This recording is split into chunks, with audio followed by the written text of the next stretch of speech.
Nah, kebetulan saya lagi dari yang bertugas pada hari ini. Boleh tahu Teteh namanya siapa? Namaku Aziza, Bu. Oh, baik Aziza. Nah, sebelumnya Teteh mau ada konsultasi dulu.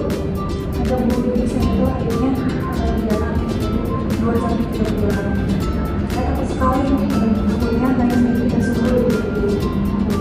Nah, sebelum mulai sesi konsultasi ini, saya ingin menyampaikan nih bahwa semua yang kamu ceritakan di sini ini bersifat rahasia. Jadi, Teteh bisa bercerita nih dengan nyaman dan tenang. Nah, apa sih yang membuat Teteh selain haid tidak teratur, terus haidnya kan tadi Teteh bilang ya 2 sampai 3 bulan.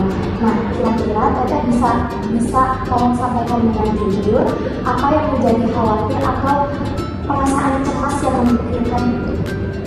Iya, Bu, kan kepikiran harus harus tersebut karena saya itu jarang sekali dapat haid dan itu membuat saya overthinking.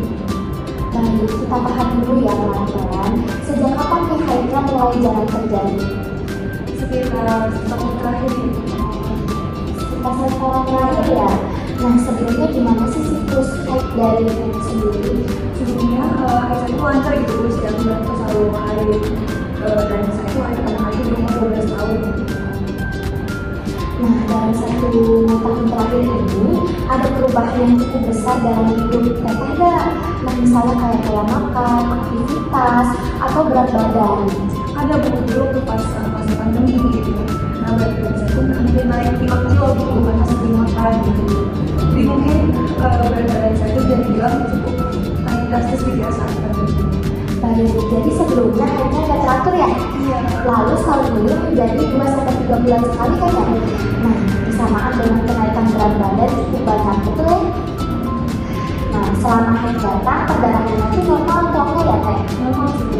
Normal. Terus, apakah perdarahan itu tuh tidak terlalu banyak atau terlalu sedikit? Nah, baik ya, terima kasih Teh Aziza ya sudah menjelaskan dengan jelas. Nah, Teh Aziza, saya ingin jelaskan sedikit ya tentang keluhan yang Teteh alami tadi. Berat badan yang naik cukup cepat itu bisa mempengaruhi keseimbangan hormon. Hormon ini yang mengatur siklus haid. Kalau tidak seimbang, haidnya bakal jadi jarang banget. Nah, menurut Teh Aziza sendiri nih, apakah kenaikan berat badan itu mungkin ada hubungannya dengan perubahan haid? Kayaknya gitu. Nah, betul banget. Itu tuh sangat mempengaruhi, sangat berkaitan juga. Tapi kabar baiknya nih Teh, kondisi seperti ini seringkali bisa membaik jika berat badan mulai terkontrol kembali. Kalau saya tanya, dari skala 1 hingga 10, seberapa siap Teh Aziza ini untuk mulai memperbaiki pola hidup? Mungkin Wah, itu sudah bagus banget loh. Kenapa bukan 4 atau 5? karena saya memang ingin haid saya lagi. Nah, itu motivasi banget ya. Jadi kita bisa mulai dengan langkah realistis dulu nih. Yang pertama, Teteh bisa mengurangi minuman manis dan makanan cepat saji. Terus yang kedua, Teteh mulai olahraga ringan 30 menit, bisa 3 sampai 4 kali dalam 1 minggu.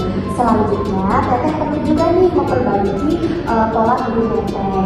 Nah, kita ini turunnya nggak perlu cepat, harus konsisten juga. Dan tentang kekhawatiran tidak subur dengan kondisi seperti yang Teteh ceritakan tadi, belum ada tanda yang mengarah ke sana. Jadi tidak perlu langsung takut ya Teh. Jadi masih normal ya, Bu? Sangat mungkin masih normal, apalagi usia Teteh kan masih 15 tahunnya, tubuh masih dalam tahap penyesuaian hormon juga. Nah, setelah kita bahas bersama bagaimana perasaan Teh Aziza setelah berkonsultasi dengan saya. Saya merasa lebih tenang.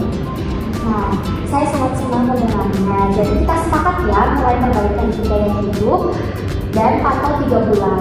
Nanti kita evaluasi bersama.